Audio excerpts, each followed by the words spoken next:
All it took was one chapter to make Hiromi Higuruma's presence felt in the story of Jujutsu Kaisen. A participant in the Culling Game, he was viewed as a man belonging on the side of justice. The cruel reality of the world has caused his demeanor to implode and has pledged himself into being a part of Kenjaku's death game. However, while it seemed at first that he would be an enemy that must be overcome, his debut seems to depict that there might be other plans in store for him, and one of those could be a huge factor in steering the course of Yuji Itadori's life for the better. Today I want to talk about these two having an encounter during their meeting in the Culling Game that could help Yuji look forward to a brighter tomorrow rather than living life in the moment. Let's talk about how Hiromi Higuruma could be the key to saving Yuji Itadori.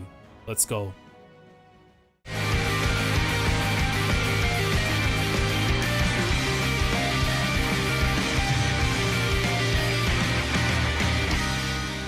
Hiromi's introduction in the story has been viewed by many, including myself, as one of the best standalone chapters in the series to date. A criminal lawyer who doesn't hide from the truth and goes the distance to save his clients from losing their place in the world. Ever since he was a kid, Hiromi just couldn't leave things as they were and took action if something wasn't right. He did everything he could to save a young client of his when he was facing life imprisonment for a crime he didn't commit. Despite winning the case on the first appeal, the retrial saw Hiromi's client sentenced to life imprisonment. Seeing the very justice he swore to uphold fail him when he needed it the most, Hiromi in that moment realized that as long as corruption exists, order can never be truly obtained. Thus, he awakens his curse technique and now finds himself a part of the Culling Game. Because of the events that surround chapter 159, it creates a scenario where a meeting between him and Megumi needs to happen, as they are two individuals who share completely different views from one another. While Hiromi is someone that is more akin to a hero justice in action, yet the meaning behind it says otherwise, that is the complete opposite of what Megumi's ideals are. Whenever we think back on Megumi's character throughout the story, there is one quote that will always come to mind that defines the very essence of who he is.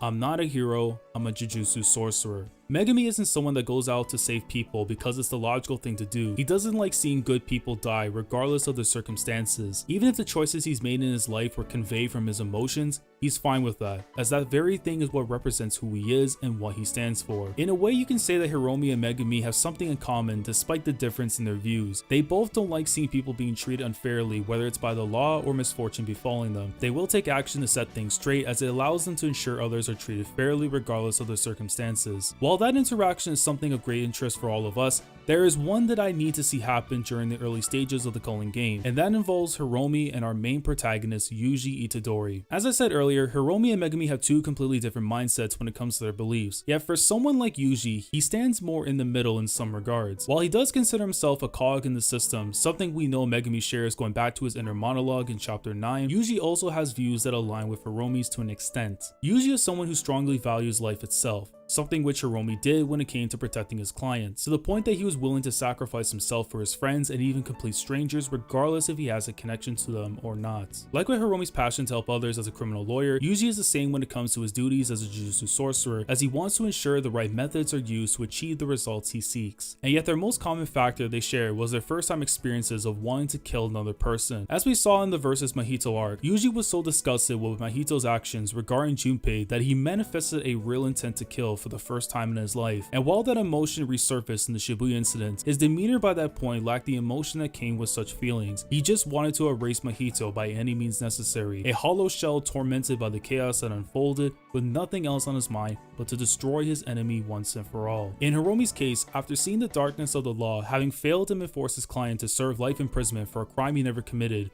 knowing that such incidents will keep happening until the law is reformed, his mental health was sinking further into the abyss. But most of all, the look of disgust from his clients that Hiromi failed to protect them was the straw that broke the camel's back. Hiromi finally snapped, and doing so proceeded to kill nearly everyone within the courtroom to quench his rage, which gave him the 100 points he has to his name. Even with their minds clouded by thoughts of malice and destruction, they are two characters that uphold their own sense of justice for their belief of what is good. Hiromi refuses to cover his eyes from the truth and does what he can to set things straight. Yuji understands his position in the Jujutsu world to take in all the parts of Sukuna before forfeiting his life at the end. I feel that an interaction between the two of them would give Yuji a moment of reflection that he is in desperate need of. Ever since the events of the Shibuya incident, Yuji has had a lot going on in his mind. Seeing Nanami die right in front of him, watching Nobara almost follow suit shortly after, the news of Gojo being sealed away, Japan being overrun with curses, and his execution sped forward in advance, there has been a lot for Yuji to take in. And as much as I appreciate what Megumi was able to do for him during the reunion after the Okotsu fight,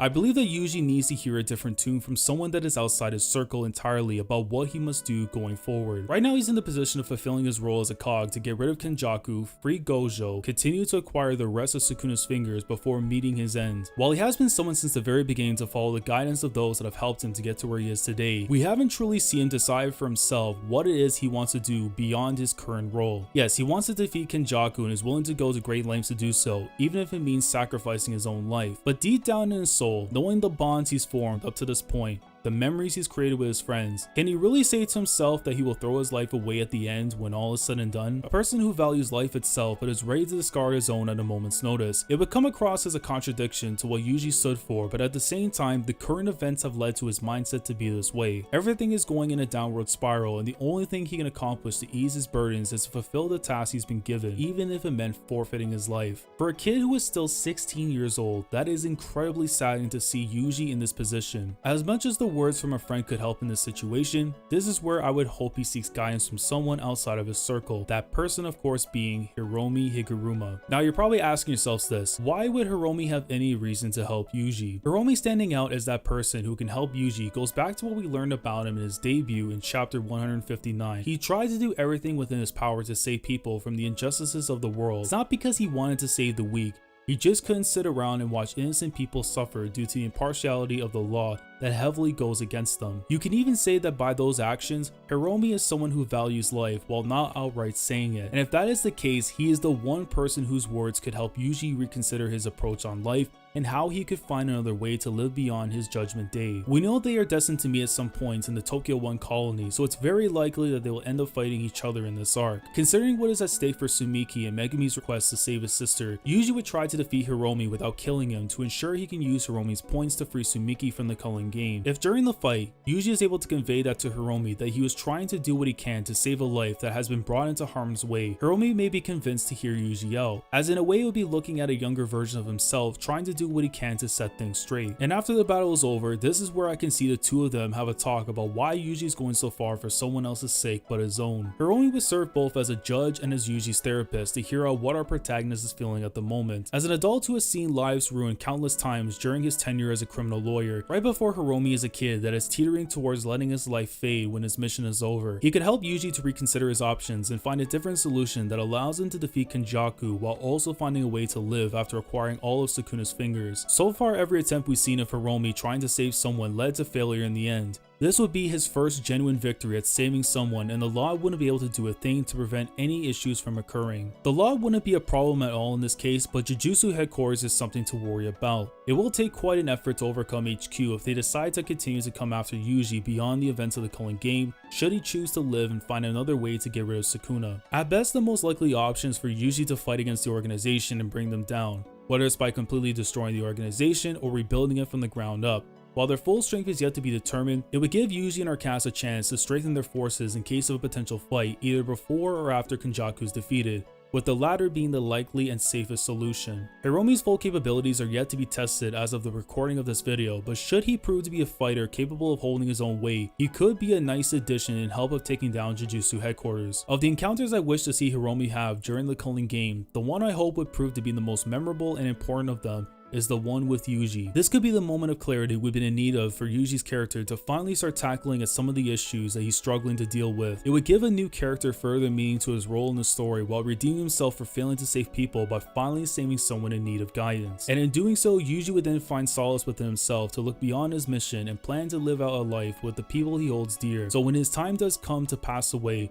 it won't be because of Sukuna, it's that he took control of his life and saw it through to the end. Let me know down in the comments what you think of this scenario. Would Hiromi meeting Yuji be the key to changing the outlook of our MC's fate? And if Yuji does in fact wish to live beyond his mission involving Sukuna, what route would you like to see it be taken in? And if you have any other questions regarding what was said in this video, feel free to let me know down in the comments. Like the video if you enjoy, subscribe to the channel if you guys are new here. If you want to be part of the weekly experience when it comes to my coverage of Jujutsu Kaisen through my live reactions week in and week out, subscribe if you haven't already, click on the bell Shandora to stay up to date with everything that goes on the channel. And with that being said, I will catch you guys in the next video. Commodore Lad signing off. Thank you so much for watching, and as always, take care. Going crazy, yeah.